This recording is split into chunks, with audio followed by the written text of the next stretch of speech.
Comme il a dit, c'est un frère. Chez lui, je peux manger, je peux commander à manger sans problème. Sincèrement, merci mon frère pour cette grande hospitalité. J'ai toujours dit, c'est pas facile pour un pasteur de céder le dimanche.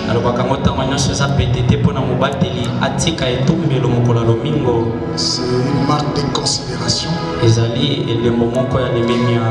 Et c'est pas aussi facile pour un pasteur sérieux de quitter son église le dimanche.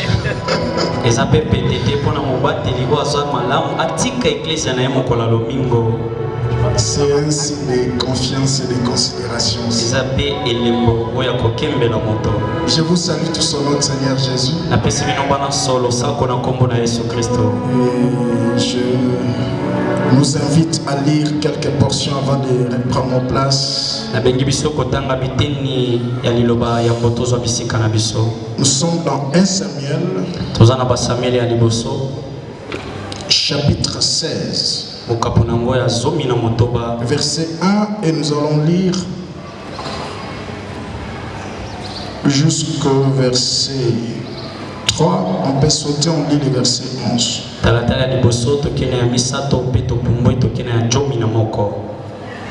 1 Samuel 16, 1 à 3 et nous lisons le verset 11. L'Éternel dit à Samuel, je lis rapidement en français pour l'économie du temps.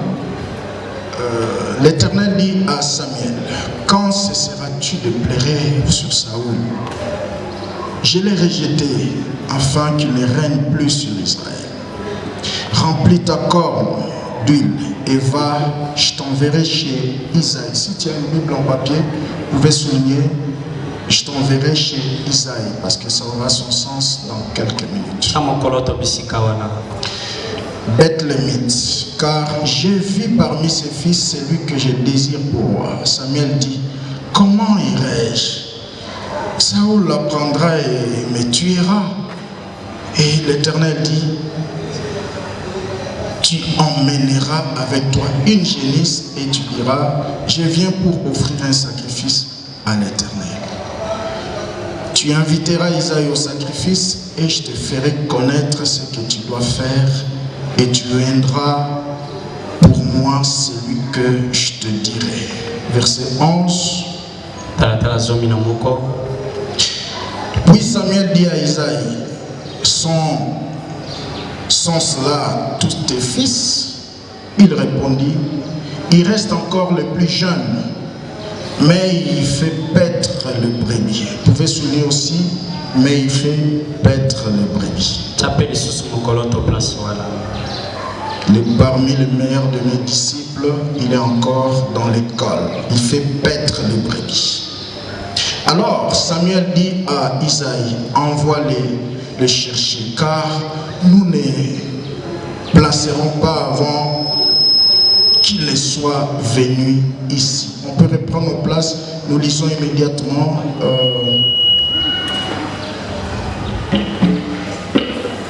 Nombre chapitre 11, verset 16.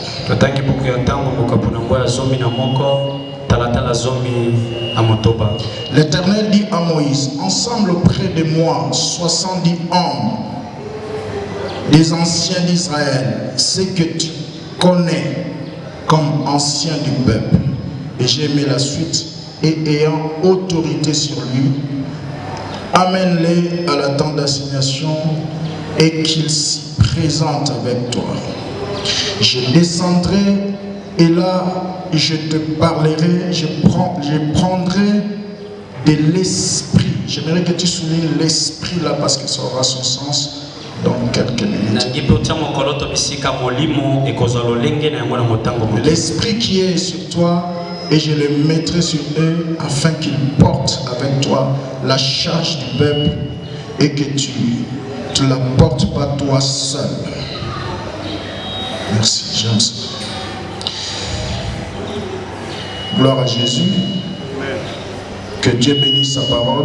Que le Saint-Esprit ajoute lumière et vie à cette parole. Amen. Amen. J'étais en train de nous saluer tous au nom de Jésus.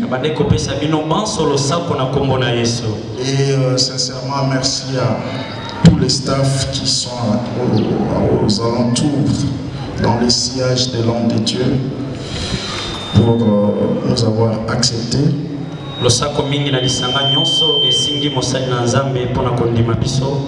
C'est que pour inviter un serviteur, il se passe des réunions et des moments de consultation.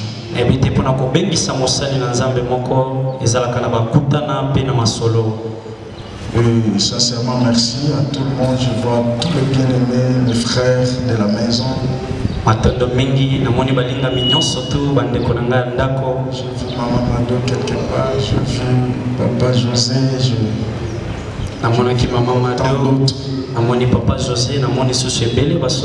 que Dieu se souvient de vous.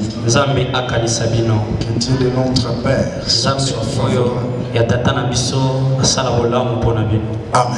Amen. Nous sommes dans l'école des disciples. Et le mardi, nous étions en train de réfléchir sur 17 caractéristiques d'un disciple.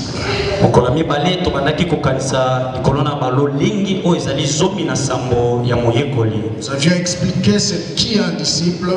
Il dit que c'est un homme ou une femme qui suit, qui entend, qui comprend, qui pratique les enseignements d'un maître.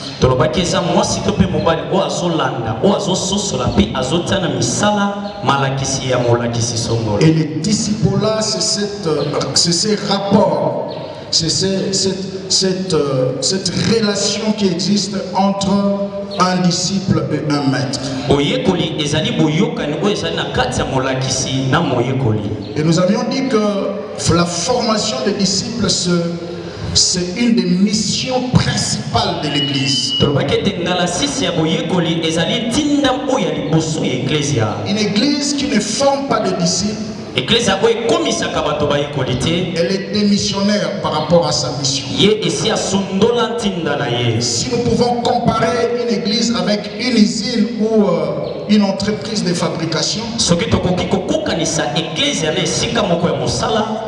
si une entreprise de fabrication peut fabriquer tout ce que nous voyons, des habits ou de boissons gazeuses et consorts, l'église a aussi un produit qu'elle fabrique, c'est le disciple. Surtout dans ce temps de la fin, nous devons être des disciples. Nous naissions tous enfants de Dieu. Nous devons quitter cette dimension d'enfants de Dieu jusqu'à devenir des fils, des disciples.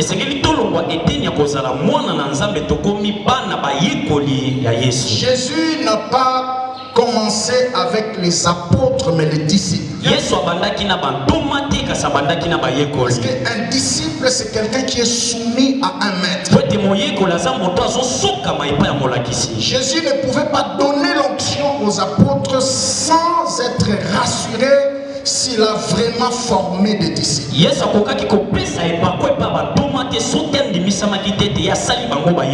C'est comme le dit mon frère Dr Silas. Il dit verser beaucoup d'onction sur un homme qu'on n'a pas formé, c'est fabriquer un agent inconscient du diable.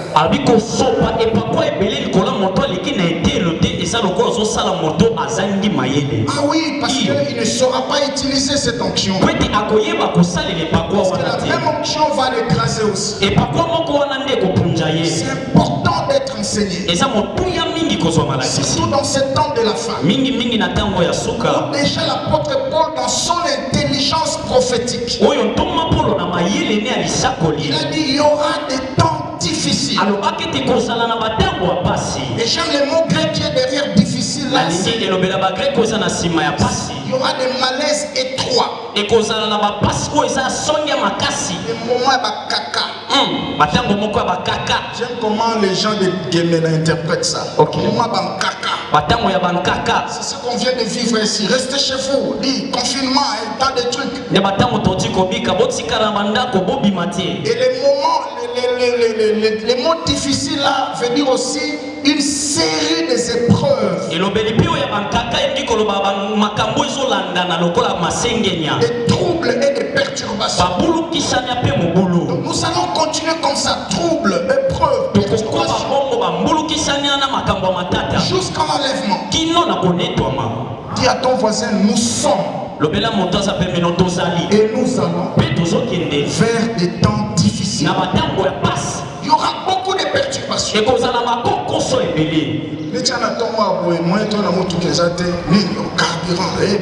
On n'a pas prévu l'essence. C'est comme ça, ça sera comme ça. Jusqu'à la fin. Bien aimé dans le Seigneur. Nous devons plus que jamais grandir. Élever notre maturité. Je dois avoir 32 ans de vie chrétienne. C'est depuis 96 que je prêche. J'ai eu à remarquer quelque chose dans ma foi. Premièrement, c'est que ce n'est pas le fait de rester longtemps dans une église que l'on peut dire qu'on a grandi ou on a atteint la maturité.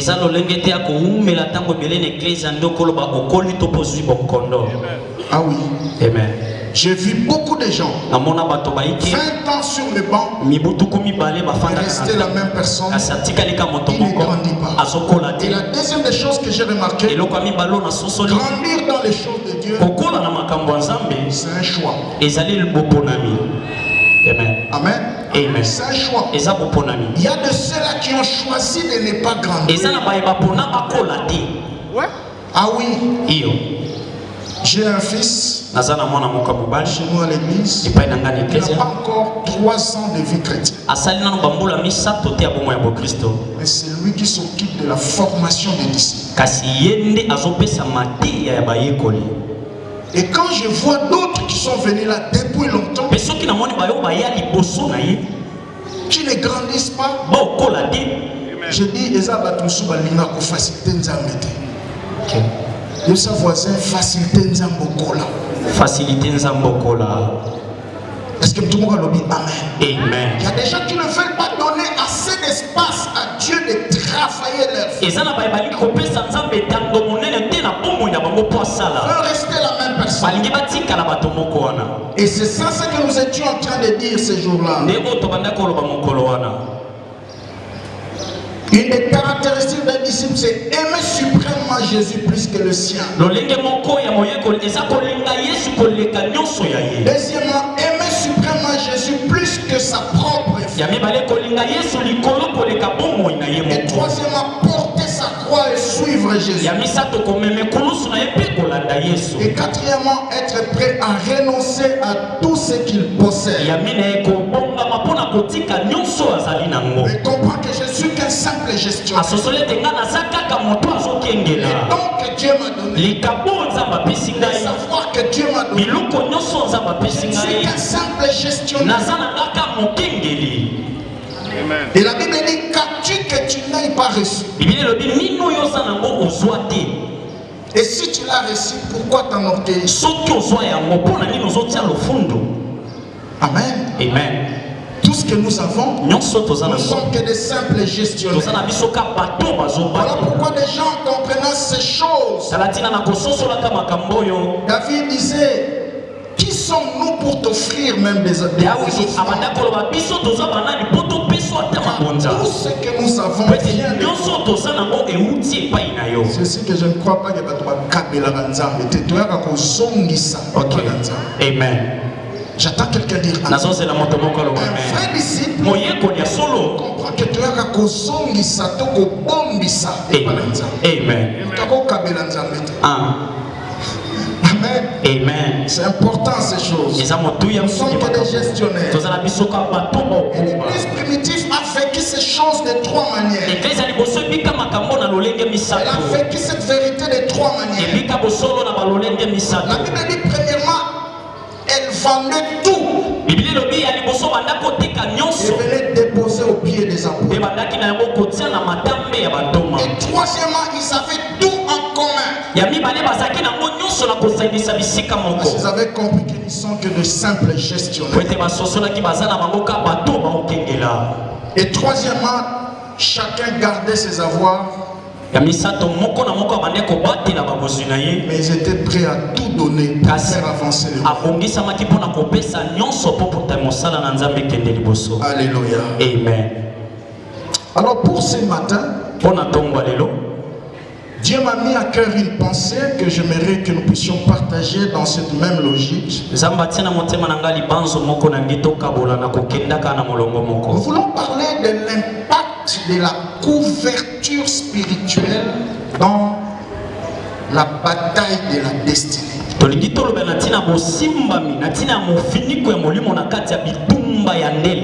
Je vais te montrer ce que la couverture spirituelle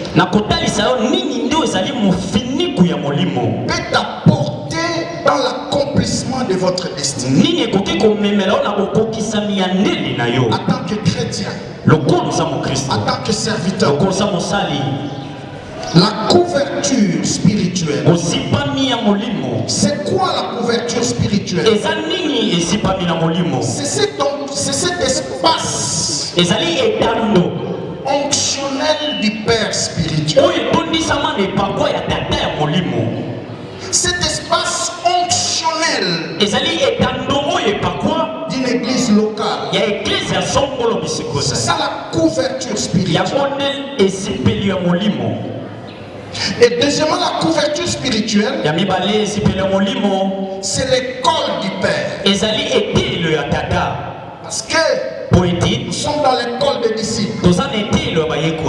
Depuis plusieurs semaines, il y a des serviteurs de Dieu qui passent ici, qui nous enseignent de plusieurs manières. Restez sous la couverture spirituelle. Restez sûr dans l'école du Père. Et c'est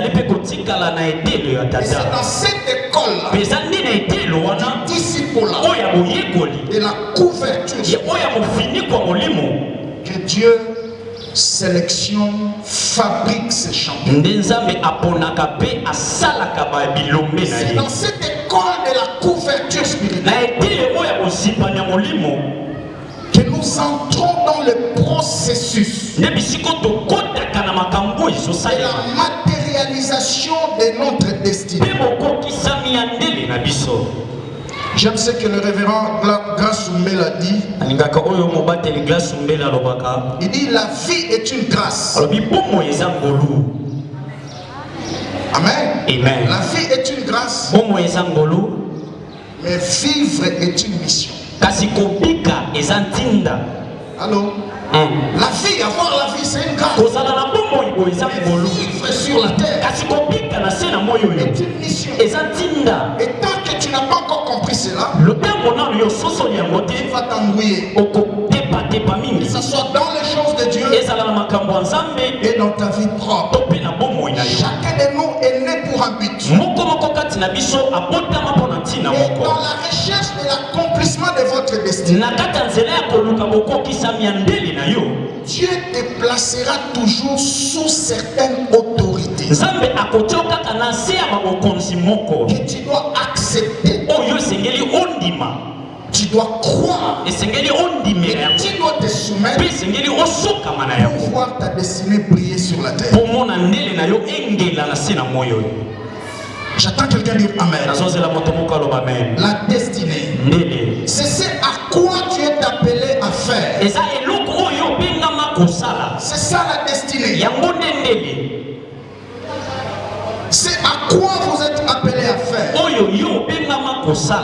les programmes de Dieu dans votre vie. Et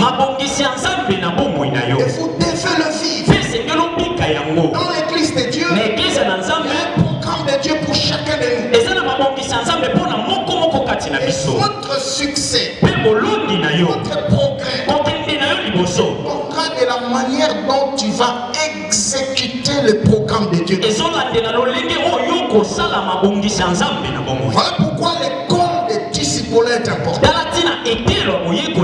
que ça nous apprend comment servir dans le dessein de Dieu.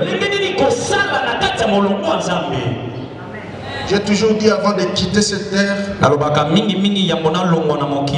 que Dieu m'aide à prononcer les 3 G de l'apôtre Paul. J'ai combattu le bon combat.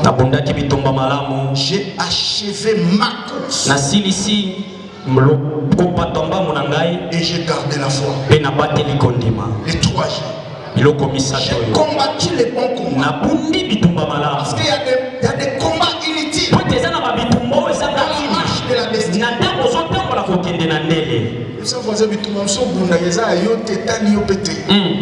Tu perds ton temps. Voilà pourquoi l'apôtre était clair. J'ai combattu les bons combats. Et j'ai achevé ma course. Et j'aime le mot grec qui est derrière course, la drome, ça dit que ma ligne tracée, ma charge confiée. Chacun de nous a une charge. Il faut les connaître et les vivre. Mais dans tout état de cause, Dieu te placera toujours sous une autorité. Dans les textes que nous venons de lire ici avant de poser 6 fondements,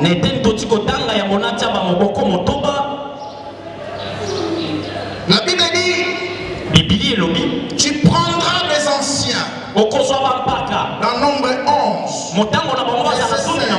dans Nombre 11 qu'on a lu, tu les ramèneras devant la tente d'assignation. Je prendrai de l'esprit qui est sur toi et je le déverserai en eux. Si tu fais un petit exégèse sur cet esprit-là, tu comprendras que cet esprit est en minuscule. Ce n'est pas le Saint-Esprit. En dehors du Saint-Esprit, il y a l'esprit du leader qui travaille. Il n'y a pas assez d'amen. L'esprit là est en minuscule. Il y a l'esprit du leader Moïse. Il devait être déposé sur l'esprit. L'esprit du leader, c'est sa vision des choses. C'est sa culture sacerdotale. La manière dont il voit les choses. Dieu ne voulait pas qu'il y ait de confusion. Prendrai l'esprit qui est en je vais les déposer. Parce que Dieu c'est un Dieu de père et de fils. Le sacerdoce se conjugue au nom du Père et du Fils. Et nos pères et ses amis. Amen. La Bible dit ceci. Dans 1 Samuel 16, nous voyons un père en train de pleurer pour avoir consacré un fils dans le ministère qui a dévié. Voyons Samuel pleurer Saoul. C'était son premier fils qu'il a consacré. Mais nous voyons de l'autre côté, Dieu est en train de les recadrer. Pourquoi tu continues à pleurer Saoul? Je l'ai rejeté. Dis à ton voisin, il y a toujours des Saoul qui partiront. Il y a aussi des David que Dieu t'a donné. Et quand Saoul veut partir, ne le cours pas après. Sinon tu lui rendras un mauvais service et toi-même tu te rendras aussi un mauvais service. Il y a certaines personnes qui viendront à tes côtés, une mission pour un temps défini. Et lorsque le temps est fini, laisse-les partir. Amen. C'est important. Si tu les retiens par force, au me rendre mauvais service, au vous rendre un peu mauvais service. Okay. J'attends quelqu'un dire Amen. Et je vois un grand prophète. Dieu l'envoie. Mais il t'attend un peu. Dieu voulait un David. Mais je me pose toujours la question quand je lis ces versets. Comment Dieu ne pouvait pas dire clairement à son prophète, tu verras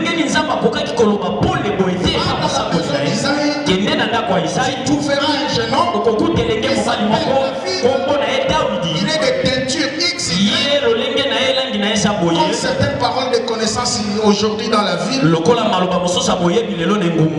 dit aux gens même certains détails que je ne peux pas dire ici. Pour raison d'éthique. Mais pourquoi Dieu va laisser Samuel t'attendre? Dans la maison d'Isaac, tu trouveras quelqu'un là-bas que j'ai choisi pour roi. Pourquoi nous sommes comme David, maman? Vraiment. Dis à ton voisin, le père et l'adresse du fils.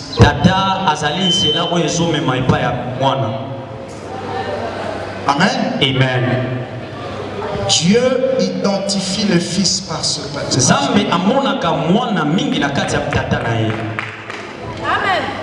C'est une vérité que cette génération ne comprend pas. Voilà pourquoi des fois nous échouons dans l'accomplissement de la destinée. Donc Isaïe était l'adresse de David.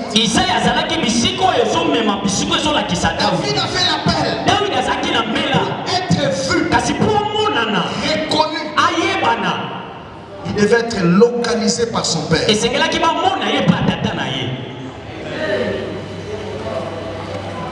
Kala Nzambe na Exode 3. Aïssa Moïse a dit, j'ai vu la souffrance de mon peuple. Exode 3, 7. Okay. Mais tant au peuple en mot, tant Nzambe a fait alliance na Moïse, a bimi ce peuple. Maintenant Dieu voit ce peuple en Moïse. Et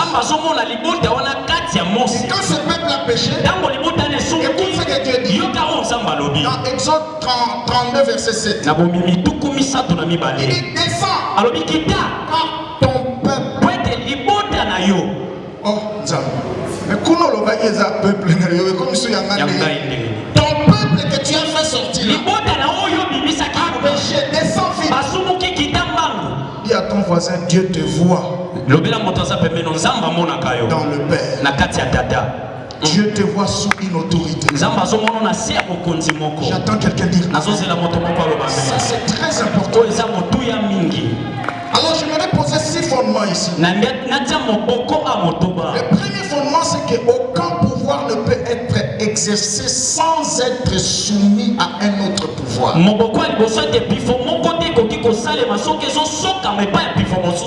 Ah oui, tu ne peux pas exercer un pouvoir. Tu n'es pas toi-même soumis à un pouvoir. C'est la loi de Dieu. Ça c'est très important. Nous vivons dans un monde des autorités et des réclamations. Chaque fois que tu seras devant une autorité, on cherchera à comprendre, on cherchera à savoir de quelle autorité tu dépends. Même pour chasser les démons, nous venons au nom de Jésus. C'est ça le monde spirituel. C'est le monde des représentants. Oui, tu es venu. Nous connaissons Paul. Nous connaissons Jésus. Mais qui es-tu? connaissez l'histoire. Vous connaissez la suite. Comment ces jeunes gens ont été tabassés. Armes conventionnelles. Mais hier à Boye a présenté CV n'avait pas Saoul Abi. Vieux, no moninga na bomba ours na balion. Tangu na bandaka kobate la bibwele ya tata nanga. Amen. Donc Saoul a dit ah petit yo azalaka soumis na autorité à tata na c'est à cause se soumettre pe l'autorité na. Petit kende. Est-ce que tout le monde sort de amen? Amen. Certaines portes qui ne seront jamais ouvertes. On n'est pas sûr que tu es soumis à une. Lorsqu'on sera soumis, que tu es, lorsqu'on sera rassuré, que tu es soumis à une autorité, les portes qui s'ouvrent. Le savoir, c'est que les choses ont traîné parce qu'ils ont traîné pour se soumettre. Amen. Amen. Il y a des choses qui traînent dans ta vie. Et tu traînes aussi à te soumettre. Un autre format que j'allais poser. Nous sommes dans l'école des disciples. Amen. Amen. Un cadre où Dieu fabrique des champions. La Bible dit, Samuel est venu. Il a parlé à Isaïe. Au verset 11 de 1 Samuel 16. Il a dit, c'est tout ce que tu as comme fils. Amen. Amen. Alors que David était dans l'école des disciples, sous la couverture spirituelle de son père, en train de travailler. Et de l'autre côté, des autorités qui discutent sur sa destinée. Il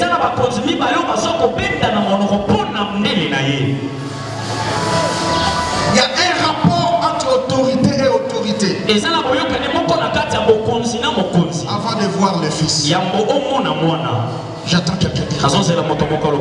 Ça c'est très important. Dieu respecte les pères. Dieu respecte l'autorité. Tu ne seras jamais conduit par des hommes parfaits. Allô?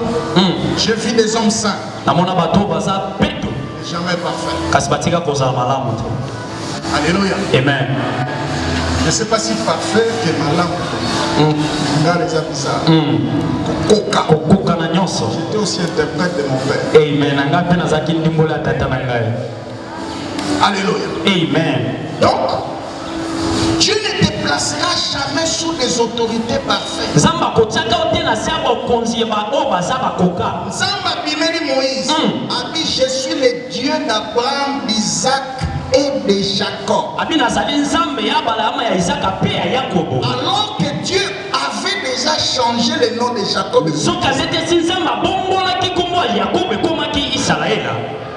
On t'appellera plus Jacob. Tu seras Israël. Jacob.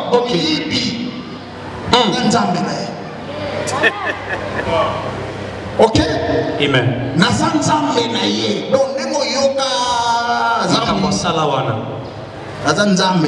Ok. Dieu ne te placera jamais sous des autorités parfaites. Mais apprends à accepter l'autorité. Et à te soumettre. Et ta destinée brillera. J'attends quelqu'un dire amen. Lorsque Dieu te place sous une autorité, évite une double identité. Tu vas te mettre en difficulté. Plusieurs personnes ne sont pas vraies. Parce que quand Dieu te place sous une autorité, et tu as une double identité, là tu vas prendre la position d'un mercenaire. Un mercenaire, c'est quelqu'un qui travaille juste pour la tâche qu'on lui a confiée. Un fils bâtit la maison. Un fils va au-delà de la tâche qu'on lui a confiée. Tout à l'heure, j'ai vu mon fils qui est derrière la caméra. Il m'a accompagné pour la caméra. Il est en train de jouer. Il est enseigné sur ça. Au-delà de la tâche, va passer. Aïe, tu croyais, maman, mon modération ici, matin.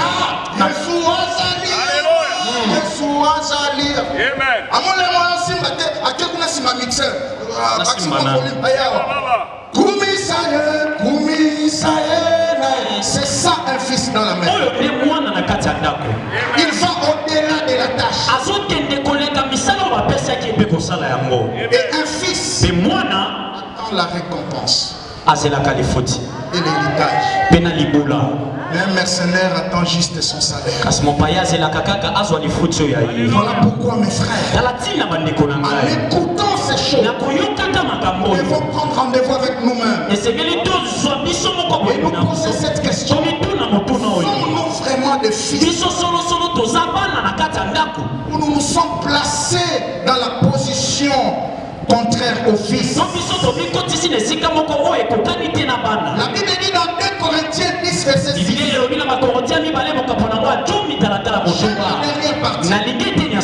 Bible dit nous sommes prêts à punir toute désobéissance lorsque notre obéissance sera complète.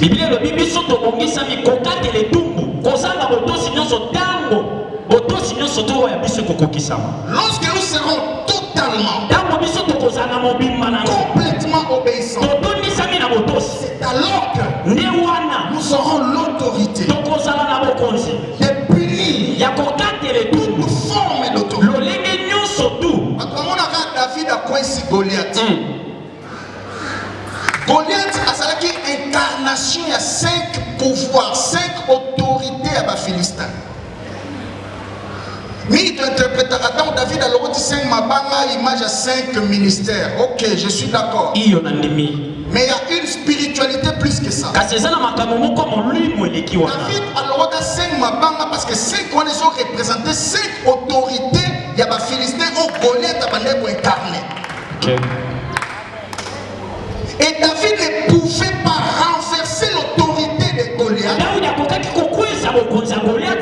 Lui-même n'était pas soumis à l'autorité de Dieu.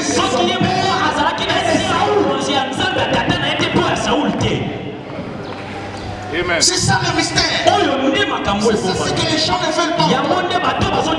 Dans cette génération, on veut soumettre alors que nous-mêmes nous ne sommes pas soumis. C'est contraste. Frère, Okikosala Namouya, mais on a une autorité spirituelle. Ok.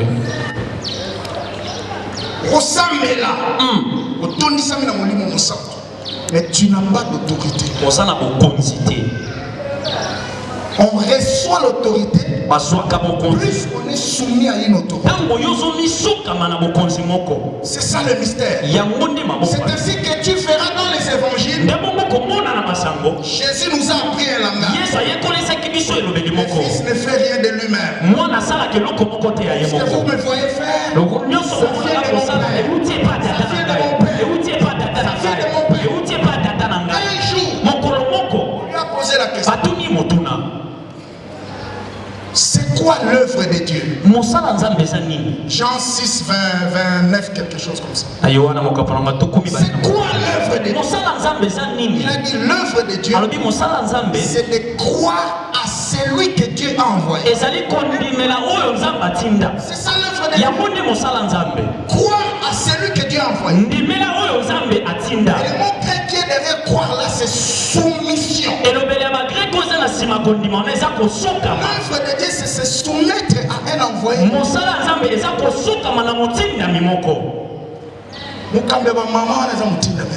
Ok. Mukambela jeune na mutinda mianzama. Mukambela korana na mutinda mianzama. Yoko tala français te kota erreur na ete. Asa mutinda mianzama. Derrière chaque autorité, il y a Dieu. Pouvoir en Nzambe par représentation. Ce qui était en Dieu a mis en Christ. Ce qui était en Christ, il a déposé aux apôtres. J'attends quelqu'un dire si tu crois en Dieu, crois aux apôtres. Si tu crois frère, tout matissa au Christ na biso na niveau comme on a Nzambe pembeni ya voisin. Amen. Parce que si on a Nzambe si ma voisin au salé ma bête. Parce que si on a salé ma bête na salé Nzambe. Amen. Yesu abi mukola suka msoko yebisa bango abi nazali na nzala boyo tala mate nazanga bilamba boyo pesa ngata ba mais l'air ni nazanga bilamba zaka na prison zaka na nzabi chaque fois que vous avez ça na voisin vous avez ça la pananga. Est-ce que tout le monde dit amen? Amen. Ça voisin matissa au Christ na yo. Matissa au Christ. Comment on a Nzambe pas voisin? Comment on a Nzambe pas voisin? Voisin comme les connaisseurs katia Christ.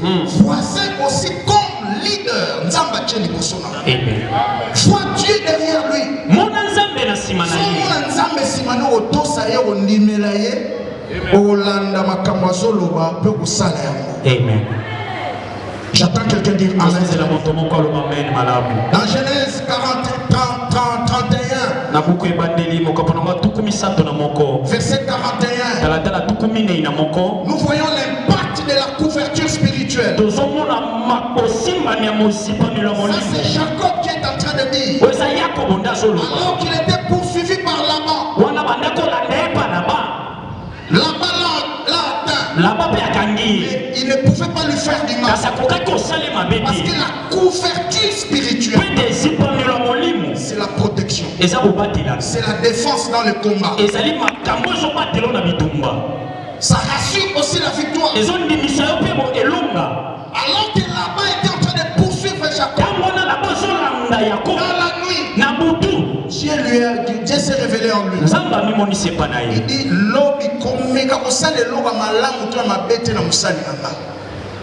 j'attends quelqu'un dire. J'ai pris le Seigneur que Dieu abîme la poursuivre à destinée.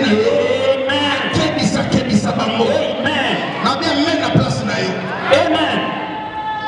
Et ce que j'ai aimé ici, il dit si les dieux de mon père n'étaient pas avec moi, je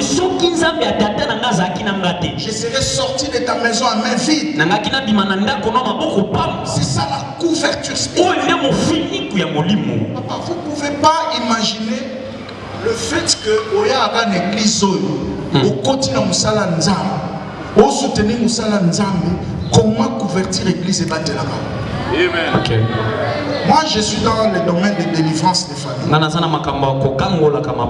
y a quelques semaines en arrière, à Lubumbashi, j'avais rendu ministère à un serviteur. Il m'a dit, pasteur, j'ai été influencé, j'avais le souci que l'église grandisse. Je suis allé voir un aîné. Il m'a dit, tu veux que l'église grandisse? Pas sur mes pieds. Il est passé. Et dit la nuit, tu viendras me chercher. Je vais t'amener quelque part. Ils sont allés vers une rivière. Une sirène est sortie. Ils ont fait l'amour avec ces sirènes-là. Il a pris de l'argent dans sa poche. Il a déposé à côté des sirènes. Il a dit aussi au jeune pasteur, fais de même. Il voulait reculer, il dit, il est allé. Tellement qu'il avait des soucis de l'impactation. Il voulait que les choses aillent vite. Il y a sa voisin. Et l'homme Nzambe, et ça va m'bomba monsieur Kokukana na prière. Ato bouke Kokukana te. Ça va otika mo omata. Autant au comme la songe. Autant il a se au sakana Nzambe. Amen. Mais bato ba omona ba trace mo na se ba ba. Abandana na se na komikuna. Donc ceux qui se mettent au bandi na se to koma pas. Amen. Toutes les montagnes de la vie ne seront pas brisées par des prières et des impactations. Et toutes les bénédictions ne sont pas transmissibles par imposition. Il y a des bénédictions qui sont transmissibles par les prix à payer. Tu n'as pas payé le prix de la fidélité, de la loyauté. Certains types de bénédictions. Ça, c'est la plus grande vérité. L'heure est grave. Reste assis et posé. Un ami médecin m'a dit, une malade qui a plusieurs médecins, sa guérison sera compliquée. Parce que chaque médecin va à zéro. Au France, na test. Excusez-moi, je vais aussi faire mon test. Test en France, ils sont à zéro. Au Belgique, donc tous les examens que tu as fait ailleurs là, pour lui là, c'est nul. Il doit répondre ceci. C'est toi qui vas perdre en termes de pécunia, en termes de temps. Attache-toi à un médecin. Sois fidèle. Crois en lui. Accepte son autorité. Le médecin que Dieu te donne. Amen. Okay. Qu'est-ce qui s'est dit? Qu'est-ce qui s'est passé? Il est passé là-bas. Il a fait l'amour avec Cécile. Il a déposé aussi l'argent. C'était une alliance qu'il a scellée. C'était un jeudi, le dimanche. Pourquoi parce que là en église, à Kenda Wapongama, protocole babenge papa ba quitte ses assutés. Alors quand tu as veste, petit déjeuner, papa, c'est pas possible. Bon, le temps, comme il y avait un débordement terrible. Mais curieusement, après le culte, à tous les services à comptabilité, et quand combien? Même offrande et quota. À tous les services d'évangélisation, bon,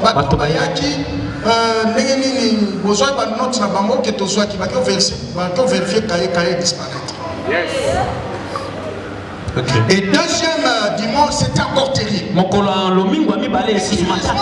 Les statistiques, chaque fois qu'il y a tout ça, et puis, 100 000 chaque dimanche. Alors, qu'est-ce qui s'est fait? Alors, provoqué ce ministère. Il a appelé un chantre de la ville. Et les chantres est venu. Il n'y avait personne. Jusqu'aux environs de 18h. Par respect, il a dit au chantre, tu peux rentrer, voici ton transport. Il est rentré encore auprès de son maître.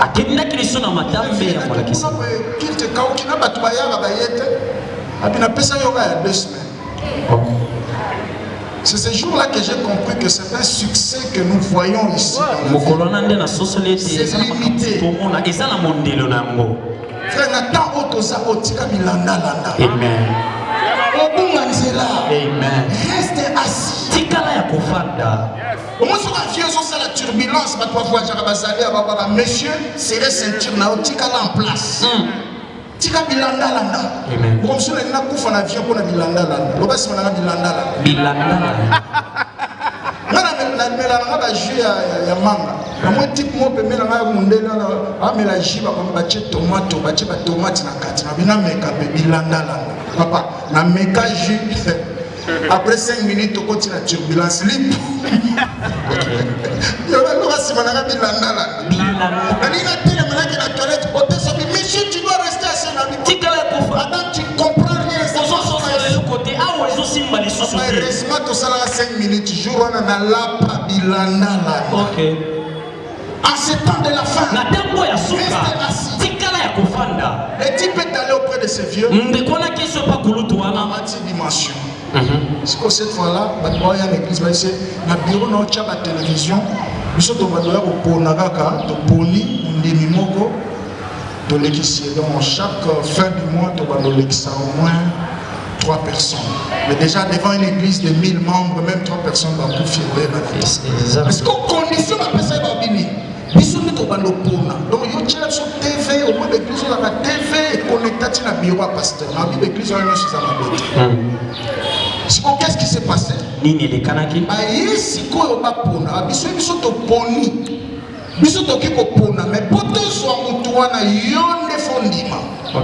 C'est là que j'ai commencé à comprendre les mystères de la couverture. Il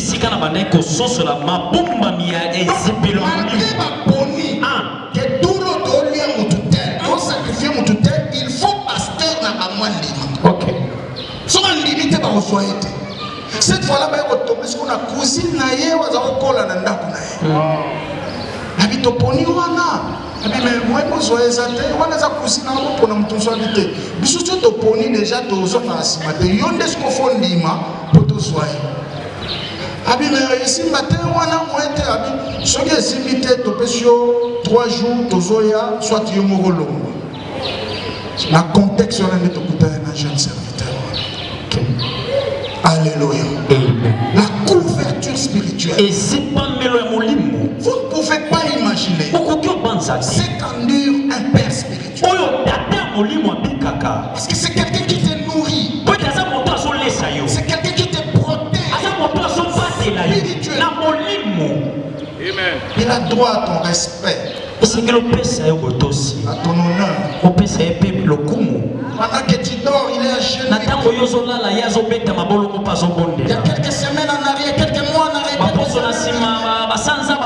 tu n'étais pas ce que tu es. Tu es devenu à cause de l'onction de l'église. Frère, un peu de respect à l'église et au conducteur. Aaron a eu un matama beaucoup de Moïse, mais la simara n'était pas.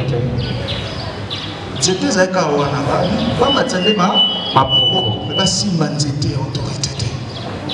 Dis à ton voisin, quand tu touches à l'autorité,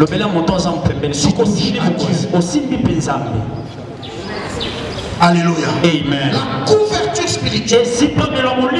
Nous voyons encore une illustration dans Genèse 24. À partir du verset 11. Eliezer de Damas allait pour chercher une femme pour le compte du fils de son maître. Il a prié à côté du puits. Éternel Dieu de mon père. Parce que le fils est représenté par le père. Quand Dieu affiche sa loyauté, sa connexion à l'onction.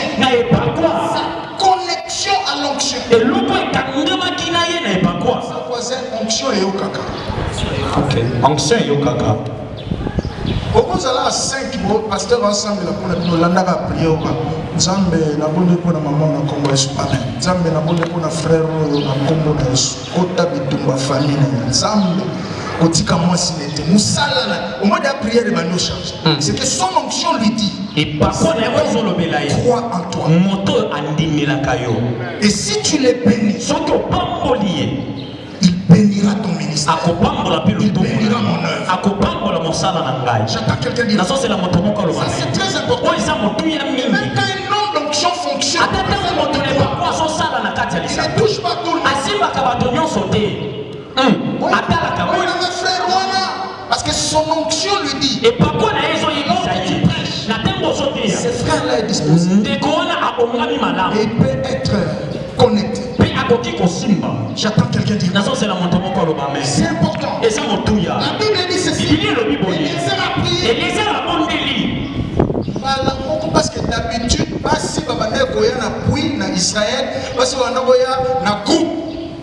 Mais couverture spirituelle, il y a tata na esala que ba ange o ba tambola bana ba za la dépêcher ba ke ba kangi ba simisu na banda ko ba vanda Rebecca ya yemoko ezala ko sala mate basi ba banda ko ya en groupe na libulu ba so yemba banzembu ba ko toka mai. Amen. Frère, la couverture spirituelle et ton autorité spirituelle peut te donner des grandes victoires dans la Bible. Je te dis la vérité.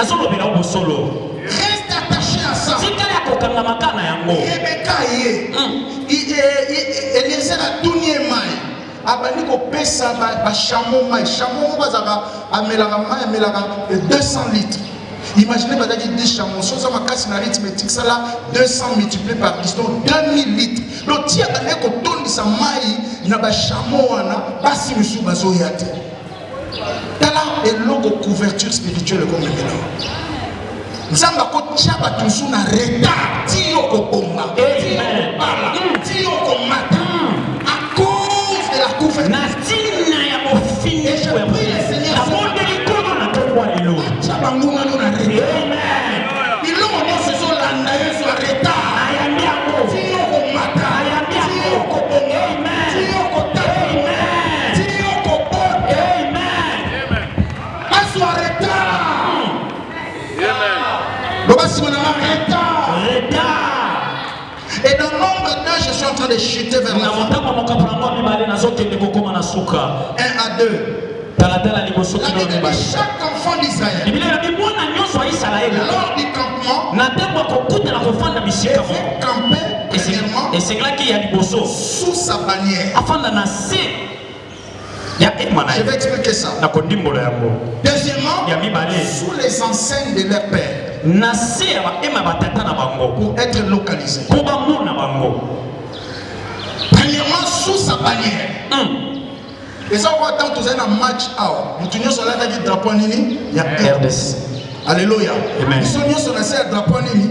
RDC. Monsieur Mazembena vite et Sobeta.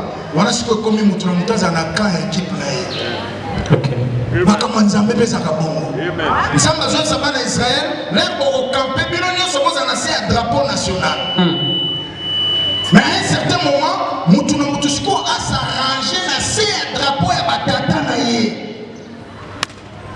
Yep sa voisin, Dieu respecte l'autorité. Dieu respecte l'autorité. Il te connaît, Il te aebio. mais ta destinée va briller Asindele na yo kongela. sous une autorité. Na se bokonzi. J'attends quelqu'un dire Amen. Amen. Un disciple accompli Moye kolo ya koka. sera comme son maître. Ya kozala lokola molakisi na ye. Reste sous l'autorité. Tikala na se Que bokonzi. Dieu te travaille. Oh nzamba sala yo. Que tu sois accompli. Yo okoka. Et j'aime le mot grec qui est derrière accompli. Nalingi elobele ba grec oza na sima ya kokoka Ça veut wana. dire être renforcé, Ndiko ba kozwa lisusu bokasi. être complètement équipé. Kozwa biloko ya kobundisama. Des outils nécessaires. Biloko esengeli. Reste sous la couverture. Tikala na se Que mofiniko. Dieu t'équipe. Nzamba pesa yo. Et quand tu sortiras, Ntango yo kobima. il y aura un avant et un après. Ekozala na sima moko pe na yambo moko. Ça c'est très très important. Oyo eza motu ya mingi. Reste sous l'autorité. Tikala na se ya bokonzi. Ne commets pas l'erreur des fils des prophètes. Kozala mbeba ya bana basakoli te. Savez Bayebaki que Élie devait être enlevé. ete ele esengeli netwa. Ils ont préféré de rester à distance. Kasi bango bazwaki mokano batikala mwa Il y mosika. a d'autres personnes Eza na bato mosusu qui sont sous l'autorité baza na se ya bokonzi. mais qui préfèrent Kasi basepeli na bango. ne pas se manifester. Bango bamimonisa te. La Bible dit ceci. Bibili elobi boye. Quelque temps Na après, batango moko Élisée a commis la même erreur. Élisée mpe asalaki mbeba moko wana. Voyez Élie juste comme son maître. Abande komona Eli lokola kaka molakisi pamba. L'onction que tu n'apprécies pas ne t'arrosera jamais. Epakwa oyo lula kosepelaka nango te kosopa fololo epai na L'onction ye. que tu ne crois pas ne te bénira Epakwa jamais. oyo ndimelaka te kopambolaka yo Tu te te. mets en difficulté. Ozomikotisa yo moko na Tu kokoso. crées une confusion dans le monde spirituel. Ozokotisa mbulukisene na mokili Tu ya es en train de crier, yo ozonganga. mais on ne sait pas te Kasi localiser. tozoyeba te yo oza Tu wapi. es où? Oza wapi. Tu es où? Oza wapi. Écoute ce qu'Élisée a fait. Yoka oyo Elise asalaki. Quand ils ont traversé Bango bakatisi. le Jourdain, Yurdea. maintenant son père lui a dit, Sika tata na ye. demande-moi tout ce que tu veux. Senanga nyonso yo lingi. Il a dit, je veux la double portion de ton esprit. Alobi nalingi nazwa eteni mibale ya molimo na yo. Je rentre encore sur l'esprit. Nazongi na makambo ya molimo. Cet esprit-là est en minuscule. Molimo wana mpe eza na moke. Ce n'est pas le Saint-Esprit. Eza molimo C'est mosantu l'esprit te. d'Élie. Ezali molimo oyo ya C'est Eli. sa vision des choses de Dieu. Lolenge na ya komona makambo ya Nzambe. Beaucoup de gens ne sont pas vrais Bato ebele baza sembo te. face à l'onction, Liboso na epakwa. face à l'autorité. Liboso na Ils ne bokonzi. sont pas sincères. Baza sembo te. Voilà pourquoi certaines destinées ne changent pas. Tala ntina eza na bandele mosusu ezobongwana te. Mais prends un moment de réflexion. So ntango moko ya kokanisa. Connecte-toi à l'onction. Mikangisa na epakwa moko. Il dit, je veux la double portion de ton esprit. Alobi nalingi nazwa eteni mibale ya molimo na yo. Il dit, ce que tu m'as demandé est difficile. Mais si tu me vois, pendant que je serai enlevé, tu les recevras. Élisée va dire à Élie, ami vieux, comme il tombe certain, dans l'école, il y a disciple-là, il y a Bethel. J'ai appris à voir. Toi, tataté. Comme il bosse journal, je vais vérifier si le transfert a eu réellement lieu. Où est le Dieu de l'île?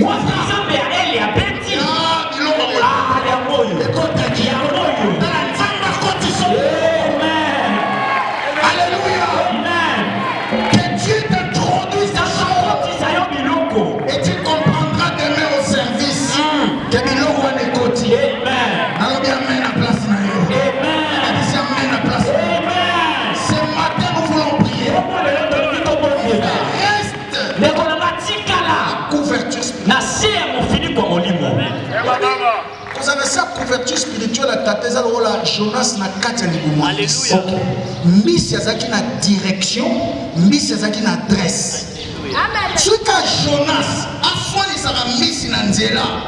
Miss Yazaki sans aller avant comme la mission. Alors, je reprends les poissons avec la direction et la destination et l'adresse. J'entends quelqu'un dire amen. L'autorité sous laquelle nous appellent au service. Et quand nous entrons dans le service, il y a des règles à respecter. Le ministère, c'est comme l'histoire d'un monsieur qui achète sa voiture. La voiture t'appartient. Mais quand tu vas rouler dans le boulevard, c'est ce qu'on appelle code de la route. Tu dois respecter. Sinon, on peut soit t'arrêter, soit tu peux faire des accidents.